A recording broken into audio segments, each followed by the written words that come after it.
Okey. Saya cek dekat ketiak je, okey? Okey. Awak jangan risau, okey?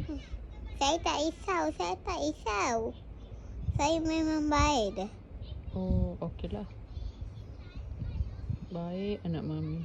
Jebat Jayden Ahmad Soleh. Janganlah pegang, biar dia duduk kat ketiak. Cara Jayden bercakap pun memang ikut gaya bapak dia ya, dengan cara slang tu. Okey. Saya cek dekat ketiak je, okey? Okey. Awak jangan risau, okey? Saya tak risau. Saya memang baik dah. Oh, okeylah. Baik anak mami. Jebat Jayden Ahmad Soleh. Janganlah pegang, biar dia duduk kat ketiak. Tapi bila tengok muka Jayden pula, memang sebiji ikut mak dia. Okey lah ya, suara ikut bapak, muka pula ikut mak dia. Okey.